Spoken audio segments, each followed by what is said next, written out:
got a Ferrari right here. Excuse me, sir. Is this your Ferrari? Oh my God, not one of y'all those little Instagram people. Real quick, man. I got a channel with 21 million followers. I've interviewed 48 billionaires in the last 5 years. I'm interviewing Arthur Blank tomorrow. Could I get 30 seconds with you? You said you do an interview on Arthur Blank tomorrow? Yes, sir. Oh, that's what's up. What's up? What line of business were you in? I became rich being a business owner. So you're an entrepreneur? Yes, I am. How long have you been a business owner? For about 20-something years, but I have to Real quick, over these 20 years, what was the most amount of money you made in a single year? $5 million.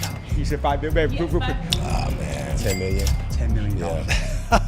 I did pretty good. Our private jet company did over $5 billion in sales. So You ask everybody how much money they make. How much money you making, James? What's the biggest year you've had? Who am I here with today? My name's Arthur Blank. How did you get rich? Have you ever heard of Home Depot? Yes. You ever been in a Home Depot? Yes. That's how I got rich. That was my company. You made more than 99.9% of business professors ever will. Give me a lesson about business right here that's not taught in school. My boy asking all the questions. I'm getting it. This is a masterclass. My motto is never take advice from someone that you wouldn't exchange a bank account with. Arthur, you're 83 years old today. Right. If me and you died tomorrow and you had one more message to leave with the younger generation, what would that be? I think that's a great question. Well, I think I'm about to interview the founder of a $300 billion company. Have you ever heard of Home Depot? Yeah.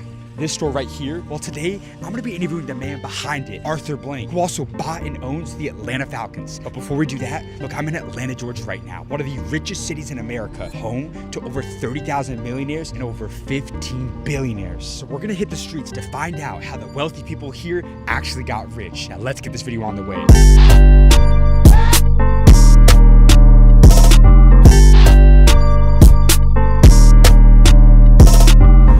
Excuse me, sir. Question for you. No, how did you get rich? I'm trying to find my car. Real quick, I got a channel with 21 million followers. I started in Texas. I've interviewed 48 billionaires in the last 5 years. We're interviewing a big billionaire tomorrow. I'm good. Any advice to the younger generation? Excuse me, sir. Question for you. How did you get rich? With a face like this, do you have to ask? Nah, man, hey, real quick, man. So I grew a channel to 21 million followers. I interview billionaires and millionaires all over the world to help. Can I get 1 minute with you? Excuse me, sir. Question for you. Yeah. How old were you when you became a millionaire? What? How old were you when you became a... Excuse me, sir. A question for you. How old were you when you became a millionaire? Thank you. Real quick, sir. I have a channel with 21 million followers. I've interviewed 48 billionaires in the last 5 years. Became a millionaire. Nah, real quick, sir. I'm interviewing Arthur Blank tomorrow. I have a channel with 21 million followers. I go all over the world interviewing successful people to help the younger generation. Could I get a minute with you? All right, man, have a good one. Look, man, as you can see, man, look, we're out here in Buckhead Village, the richest area in all of Atlanta. And the wealthy people out here do not want to give us the time of day. But look, little do they know, man, I'm interviewing the richest person out here, man, Arthur Blank. So if he can do it, then I bet I can get some of these other people to stop and give us a minute of their time. Let's go see who we can find. We got a Ferrari right here. Excuse me, sir. Is this your Ferrari? Oh my God, not one of y'all those little No, Instagram man. people. Real quick, man. I got a channel with 21 million followers. I've interviewed 48 billionaires in the last 5 years. I'm interviewing Arthur Blank tomorrow. Could I get 30 seconds with you? You said you do an interview on Arthur Blank tomorrow? Yes, sir. Oh, that's what's up. What's up? What line of business were you in? I was a serial entrepreneur, man. What was your main company? Real estate, Real 49 estate. luxury townhomes, home care agency, all of that. So do you think it's important to focus on concentrating on one thing or diversification? Diversification. for Why is sure. that? Because you never know if something's got a hard stop. You might need to put energy in something else until that come back into it. And you cultivate everything. I just bought maximize profit. I just bought my first piece of commercial real estate 2 weeks ago. Oh, congratulations. Right in the middle of Ohio State University. Yeah, congratulations. So That's what's what's the up. best piece of real estate people should be looking to buy in today's world? Multifamily homes. Why is that? Because you're gonna get more money, more bang for your buck. Yeah? Yeah. How old are you now? I'm 45. 45 years old. Yeah. Did you have people that doubted you in the business world? Of course, man. They doubt you every day. I was an NBA sports agent. I did that at a high clip. I was doubted at that too, but I was successful at it. What's so your name? I don't want to tell it. Yeah, it's fine. It's cool. But let me ask you, so did you come from a rich family growing up? No, underprivileged for sure. Yeah. So what was Yeah. your turning point to financial freedom? What was that moment early on for you? I mean, I played basketball. Yeah? Got a scholarship for free, played professional, so I did all that. Took my money and jumped into business. So What was the lowest point that you had to overcome? adversity, you know, when you're somewhere trying to start a business and you're trying to get out here and hustle and grind, and like you said, people doubting you, you got to be strong. It's a saying that says, we're not here to play dream drift. We got hard work to do and heavy loads to lift, showing out the struggle face of this God's gift. Be strong, be strong. That's be game strong. right there. So you do believe in God, though? Yeah, for sure. Who is your God? Jesus Christ. How did you know Jesus was real? A lot of people are afraid to say that too, and I commend you No, for when saying I that. got saved and baptized, that's when I realized my life changed. Was there like a low point you were going through where you turned to Christ? When you underprivileged, man, that's where you turn to. You grew up in the church and you believe in it. But you made more than 99.9% of business professors ever will. Give me a lesson about business right here that's not taught in school. Relationships. They don't teach you how to cultivate relationships and maximize those in school. They just teach you the X's and O's, but networking, man, making your network your net worth. So they don't teach you that. It's something you got to just pick up on. But before you had credibility, how did you build relationships with the right people? You just get in rooms and be a sponge, be quiet and soak it up, and learn how people move, check out their mannerisms, pick up a hobby. I golf, so that helped me get a lot of rooms So too. proximity is power then, because you got around a lot of rich people. Absolutely, absolutely. What was the most amount of money you made in a single year? Oh man, 10 million. $10 million. Yeah. And how'd you scale from 7 to 8 figures? How'd you go from 1 to 10 million? Tell me that. My boy asking all the questions. I'm lady. getting it. This is a masterclass. Do I get a percentage of this masterclass? That's how you get it. I'm gonna tag you. You'll get millions of views. You got an Asian background. What's your secret to sales? I can't tell you that, man. Yeah, The best- secret is being secretive. Esoteric. That's what it is. Yeah. Best negotiation advice. You got a prospective client. They're on the fence. They're leaning towards a no. How do you get that no into a Well, yes? people want to be led, so they want you to tell them what they do. Remember that, especially in sales. Did you ever walk away from a lot of money? Were you afraid to walk away? Yeah. All money ain't good money. How do you know it's bad money? How do you know to avoid those Because people? your gut tell you. Trust your gut. Yeah. If it seems like it's some BS, trust your gut, man. Right. It might be good on paper, but in the long run, it's going to be detriment to your business. So Right. you got to learn how to walk away. 45 today. If me and you died tomorrow and you had one more message to leave with the younger generation, what would that be? Take a risk, man. Jump off the porch. What'd he say? Get off the boat, Peter, walk on water. Take a chance. Man, hey, you got amazing advice. I just got What's your name? I'm James, man. You got great advice, man. Thank you. I'm Appreciate James, it. man. I connect with all the millionaires and billionaires I interview. Could I get your contact? Yeah. Great to meet you, man. Appreciate you. All right, you guys. So I walked up to my guy, getting out of the Ferrari. He said, not one of these again, man. And man, he gave us some straight game in that entire interview, man. I can't even remember all the incredible sound bites and advice that he was just giving to us, man. But we got to go get this next one right now, you guys. Come on. All right, you guys. So very soon, we're going to be linking up with Arthur Blank, the multi-billionaire who built Home Depot. But it would not be right if I came to Atlanta and didn't check in with Jesse Itzler, who's one of the most iconic entrepreneurs in the entire city. And look, he built and sold 5 companies, not 1, not 2, 5 businesses, including one to Warren Buffett. So this is about to be a legendary link up and an incredible interview. Let's go see what he has to say. What's going on, my man? How you doing? It's good to see you, brother. You can't Good to walk see you, around my man. Atlanta without security. I know, man. You can't I walk know. around Atlanta without security. Hey, my man, we were letting the people out here know that you didn't sell just one company. How many companies did you sell for the people that don't know? I sold 4. You sold 4 I businesses. sold 4. We're out here in Atlanta. We're going to be interviewing Arthur Blank and some other dope entrepreneurs. But I told them we couldn't come to Atlanta without checking in with you. Hey, I love that, man. I love what you're doing, man. I'm proud of you. I'm proud of you, man. You're an inspiration to me, to my whole team, and to many, man. So you do a Thank lot. you. So Thank I got you. one rule for all the interviews, though. We're no holding back. We're going to give them the blueprint and the secret to building generational wealth and really making it in today's world. And because you talk about it's not just financial freedom, but the spiritual freedom and what's inside of us. I do. I always say if you have $1 billion and your spirit's 0, 1 billion times 0 is 0. But if you have $1 and your spirit's 1 billion, $1 times 1 billion's 1 billion. You gotta have both. That's the stuff that they don't teach us, though. It's true, man. I think so many people focus on work, but it's really important also to focus on the spiritual side of your life. How you treat your customers. Were you philanthropic? What kind of adventure did you have in your life while you were building your business? Yeah. And I've been good at that. No holding back. We're gonna give them the blueprint right here Okay, let's do on it. how to make it in today's Let's world. do Can it. we make that happen? Let's do it. Let's do it. My man. Let's go. What was the most amount of money you made in a single year? I did pretty good. Our private jet company did over $5 billion in sales, so we did pretty serious? good. Yeah, How much did you exit for? a lot of money. Come on, man. That's a private thing. I worked hard to keep that private. So how old were you when you became a millionaire? I became a millionaire at 26. So you made it early, man. How old are you? 23 years old. When I was 23, I was sleeping on my friend's couch and making $16,000 a year. Are you serious? And spending 25. So what was your turning point to financial freedom, man? How did you know you were going to go out there and build an empire for yourself? I think it's really important that you believe in the end of your story. If you're an entrepreneur, you have to believe in the end. If you're single, you have to believe he or she's out there. If you're an entrepreneur, you have to believe that what you're doing is going to work. And I always believed that it was going to click for me. It took me a lot of failures to get there, but I stuck with it. And, you know, everybody here watching your show is one idea, one referral, one meeting away from changing their trajectory of their life. I met that guy at 26. His name was Bob Sillerman, and he held my hand as a young kid. He said 3 things: make money, have fun, and have fun making money. Did you ever doubt yourself? Yes, I still doubt myself. I see all the people you interview, and I'm like, why are you interviewing me? So how many many companies did you have fail before that first one hit? Oh my God, man. My journey was so insane. I sold chicken, shrimp, and meat door to door. That failed. I had a music company, record company that failed, t-shirt company that failed, marketing company that failed, record label that went out of business. And then I walked onto a private jet. I was a guest on a private jet. And I was like,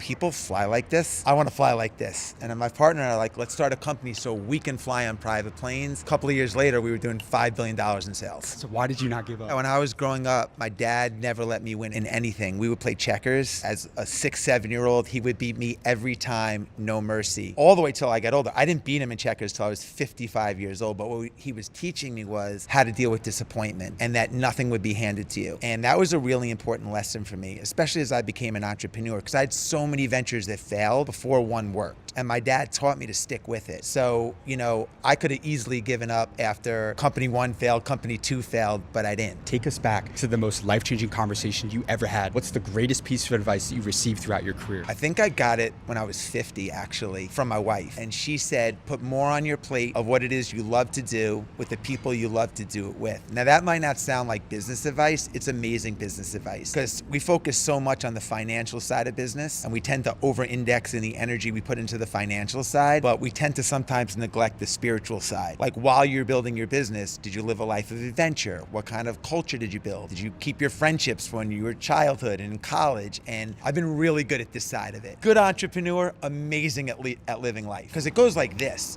I'm 57, man. I'm looking at 70 in the face in 13 years. So I think I've done a really good job of working really hard, but also having a pretty full life. So how important is it for an entrepreneur to maintain their health? At the end of the day, we only have one job, and that's stay healthy. If you have $1 billion and you have a sore throat, every time you swallow, the only thing you think about is your sore throat. That's just a sore throat. There's an old saying, if you have health, you have hope. If you have hope, you have everything. Like we have one job, stay healthy. You can't enjoy anything if you don't have your health. Did you have people that doubted you in the business world? Yes, and that motivated me. I love that, and I love, oh. Did the officer tell you couldn't conduct interviews here? No. Oh, we're just doing it for 2 seconds. We've been here more than 2 seconds.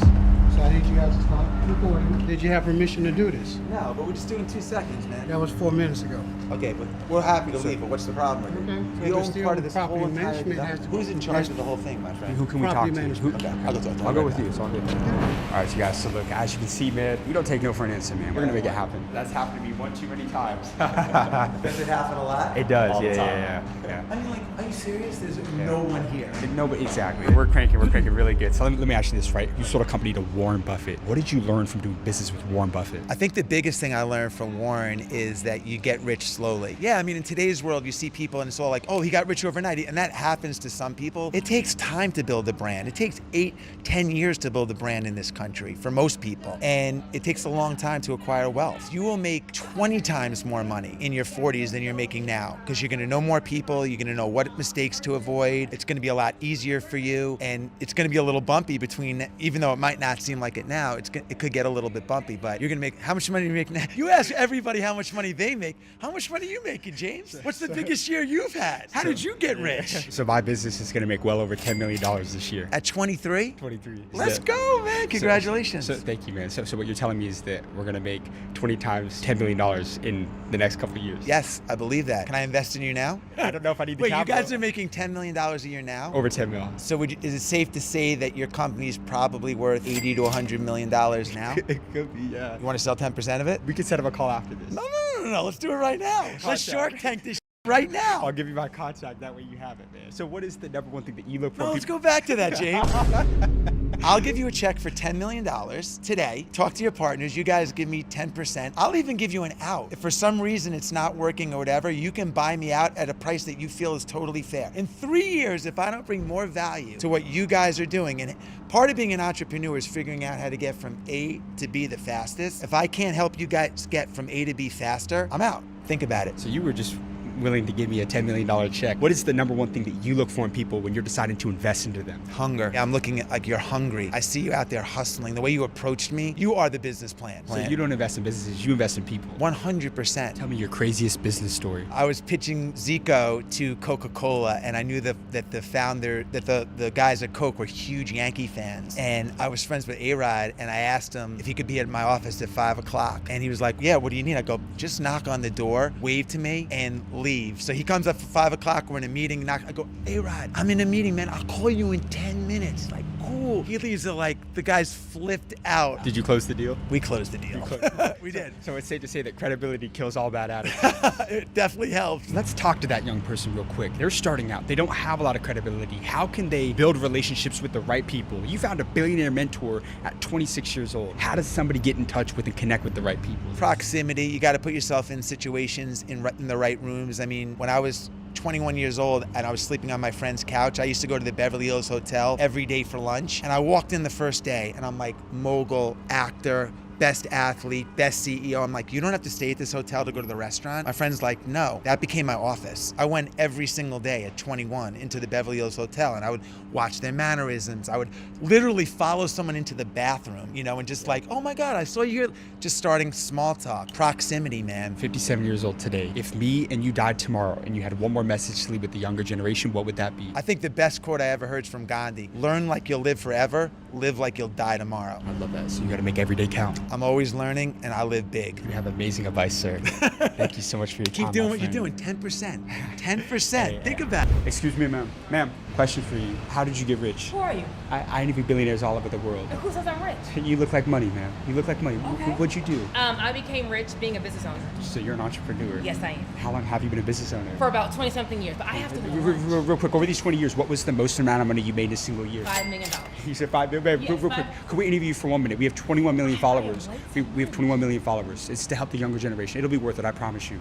Okay, come on. Is that okay? Sure. Did you go to college? Yes, I'm a lawyer. You're a lawyer? Yes. Did college help you become a millionaire? What college gave me was structure, and what college gave me was, like, I would say business acumen. But the hustle is what it requires to be successful. So no, you don't have to go to college. But college does help me have to, you know, be able to navigate this business world. Did you come from a rich family growing up? No, did not. So what was your turning point to financial freedom? Did you have a moment early on where you were like, I want to go out there and build an empire for myself? Yes, at a law school, I worked at a law firm, and I realized that my income, there's a salary cap, and no matter how good I was only gonna make X amount of money. I was like, this isn't for me. I'm gonna go on my own. I want to bet on myself. So you learned that you weren't going to get rich working for anybody else. Correct. So I'd rather go have no kind of salary cap versus only get paid X amount of money for a year. So do you think everybody's built for entrepreneurship? No. Why not? It's a beast out there. I call it the monkey around your neck. In business, the monkey, which is stress, will be around you, and depending on how you can handle that stress, you may or may not be able to handle full-time entrepreneurship. Now, having a side business, yes, but being in it full-time, that is a bear all by itself. You made more than 99.9% of business professors ever will. What's the lesson about business you teach them that is not taught in school? Run your business like it's Walmart. Meaning from the very beginning, I don't care what the bank account says. I don't care if you have no followers, no customers. Have your corporate structure, your LLC, your corporation. Have your business bank account. Market. So your social media page, I shouldn't tell that you're doing this at home. It should look like a real big brand. Your logo, your colors, your font. Run it like it's Walmart. Follow the corporate formalities. Walmart don't accept Cash App. You shouldn't. You know what I'm saying? To have it like a real business. Let me ask you this. This is the $1 million question right here. Okay. Do people need a lot of money to start a business in today's No, you can bootstrap it. Start small. You want to first get what's called proof of concept. Can you go sell your product or service to a stranger? Does someone want it? Once you get what's working, now go get the funding and 10x what's working. Too many times they get the money and they spend on things that don't really work. And then now you're in debt. Now the monkey is back on your neck. The stress. Have you ever heard of someone called Master P? How old are you? 23. Have you heard about a guy named Master P? I haven't. Okay, he was a rapper from back in the day. And he went from store to store to store, from place to place to place, selling a CD out of his trunk and became a millionaire. He bypassed having the record label fund him. He funded himself. You bootstrap it. You own more equity in your business. You actually go through that grid to know who your target audience is, what they want. Now you know it. Now you go 10x what's already working. Let me ask you this. How old are you today? I am knocking on 50. What's the secret to looking so young and being so vibrant at 50? Has health been a big priority to you? Health and self-care. I believe as a woman, you need to always look your best. And in business, you represent the brand, so you got to show up for yourself. You cannot sell a dream looking like a nightmare. So investing in you is key. Say that again. You cannot sell a dream looking like a nightmare. Wow, that's incredible right there. So your appearance is actually a real thing. Correct. Did you have people that doubted you or thought you were crazy going into business for yourself? Yes. My mother is my #1 fan and my biggest dream killer. See, some people are going to kill your dream because they don't see it for themselves, but only God gives you the vision, right? So being an attorney and walking away from that to go start a hair salon franchise and sell hair care. She's like, you're an attorney, but I saw it. I can make more money selling a product than just being an attorney. Your biggest dream killers don't see the vision, but my motto is never take advice from someone that you wouldn't exchange a bank account with. So I love Mom, but I don't want that exchange. So I'm gonna bet on myself and see what the vision that God gave me and run with that. Can I tell you something? What's your name? Joy. Joy, this is game right here. You know that, right? This is straight game right here. Now, you're approaching 50 years old, but if me and you died tomorrow and you had one more message to leave with the younger generation, what would that be? It's not how you start, it's how you finish. In business, in life, you're gonna get knocked down, you're gonna have hard time. Get back up. It's how you end it. If you stay down, you lost. If you get back up, you can keep on fighting and go get your win. When God closes a door, He's opening up a bigger blessing, a bigger opportunity down the hall. You have to just keep on going. So it's not how you start, it's how you finish. You have amazing advice. Well, thank you. Thank you so much for your time. I appreciate that. No And problem. I connect with all the millionaires and billionaires I interview. Could I get your contact? Of course. All right, you guys, the time has now come. Atlanta has been insane, but it's about time to do what we came out here to do, which is to interview our 48th billionaire ever, Arthur Blank, the founder of Home Depot, the owner of the Atlanta Falcons. We're not doing this interview anywhere. No. We're doing this somewhere crazy, but I'll let it be a surprise until we get there. So let's go meet the legend himself. All right, you guys, look, we just got to our destination. We are at the Mercedes-Benz Stadium out here in Atlanta, Georgia. Now, you know who built the stadium? Arthur Blank, the guy we're about to interview. Look, he owns the Atlanta Falcons, and he bought the team for, I think, over $500 million, but they're now worth over $5 billion. Now, let's go meet up with the legend himself and go see what he has to say on how he created one of the biggest companies in the entire world. Come on. This is crazy. Yes, thank you for having us. So real quick, before you head in here, I need you to just tell us the story real quick of how this came about. So I saw him in Buckhead approaching random people, and I was like, that's the kid, not the kid, that's the young man that goes up to people saying, excuse me. So I went up to him and said, excuse me. And I told him who I worked for. That's and amazing. we set it up. I appreciate you. Just have to thank you for helping make this happen. This is fun. It's an awesome one, Let's for have a sure. fun day. Definitely. Welcome in. So we're gonna be here because Arthur's gonna be on stage in there. So feel free to chill out. Yeah. Guys, this is insane. We are currently right now in the Mercedes-Benz Stadium. This is where the Atlanta Falcons play, and this is where we're going to be interviewing the owner, Arthur Blank, who started Home Depot and turned it into what is now a $300 billion company, you guys. So this is about to be a crazy interview. We're going to be interviewing him any second. How you doing, Arthur? James, how are you? Good. It's great to meet you, sir. I've seen you on the streets. Yes, sir. Beautiful spot.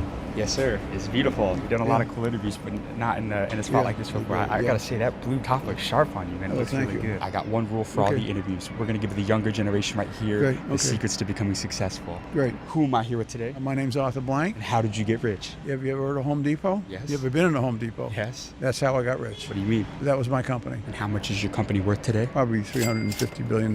With a B? Yeah, with a B. Did you come from a lot of money growing up? No, I came from nothing. I mean, mom and dad, brother, we lived in a single one-bedroom apartment. My mother and father slept on a pull-out little sofa thing in the foyer. My brother and I shared the bedroom. We had, just one bathroom. You didn't come from a tremendous amount of wealth. How did your upbringing shape the way that you think about money and risk? Yeah, I think that's a great question. Well, I think my upbringing was based on a set of values that were instilled in me by, my mother and father. My mother had an expression, you do the right things for the right reasons and live with the consequences. At 36 years old, you were fired from your job. Did you have people that doubted you or thought you were crazy when you started Home Depot? Absolutely. That's a great question, Jim. The first couple of years, people come into our stores and they would look at, they say, these guys are nuts, they're crazy. There's too much inventory, too many people on the floor, price levels are too low. They can't do enough volume to make all this make sense. They were telling you couldn't. They said we weren't. And so they said, just ignore these guys, they're gonna go broke. In September of '81, we were in public, all of our information became open to the world to see. And the volumes that we were doing were unbelievable. And people said, couldn't even believe the amount of revenue we were producing out of these first 4 stores. And that was all as a response of listening and responding, listening to what customers wanted, not debating, not forcing our arguments on them, learning from them and having the real humility, really having true humility and saying the people that we're serving, they truly do know better than we do in terms of... The customer always comes first. The customer always comes first. I used to say at Home Home Depot, I said, our ultimate sign of success is when our customers, they were so loyal to everything that was happening inside of a Home Depot store, they would feel like they were disloyal by shopping someplace else. How old are you now? I'm 83 years old. At what age did you become a billionaire? That's a good question. I don't know. You don't know? And you know what? It's good that I don't know, because it was never about money to me per se. It was always about building value, doing the right things for the right reasons. And becoming a billionaire was only a byproduct of that. It was exactly right. It was only going to be that kind of financial success. Millionaire, billionaire was only become a byproduct of that commitment to values, commitment to behavior, staying the course, having the resilience, listening and responding. Arthur, you're 83 years old today. Right. If me and you died tomorrow and you had one more message to leave with the younger generation, what would that be? A lot of it depends, Jim, on how you define success. So I think as I've gotten older, success means not just, financially, it means not just your immediate family, but everybody living in your circle of love, but really humanity. When you're talking about human relationships, the reason I'm doing this interview is because I watched some of your other ones, which are great, but you develop a trust relationship with who you're talking to. In all these businesses, I think it's so critical that you develop the trust, whether it be with your associates or whether it be the people that you're serving. Because once you have that trust level established, people will open up their hearts and their minds and eventually their wallets to you because they have a trust relationship. Thank you so much for your time. Thank you. You have amazing advice, sir. I connect with all the millionaires and billionaires I interview. Could I get your contact? Yeah. Guys, that's a wrap on today's video. I need you guys to stop right now, like and subscribe for amazing content coming every week to the School of Hard Knocks. We just interviewed one of the richest men in the entire world, Arthur Blank. But I want to go a step further. I want to connect you directly and give you direct access to my millionaire and billionaire network. Because every week, guys, I host live Zoom calls with the 8, 9, and 10-figure entrepreneurs that I interview on the School of Hard Knocks, where they mentor you directly on live Zoom calls. So if you want access right now, go down to the link in the description of this video to join the School of Mentors today. I can't wait to see you on the inside. That being said, see you in the next video.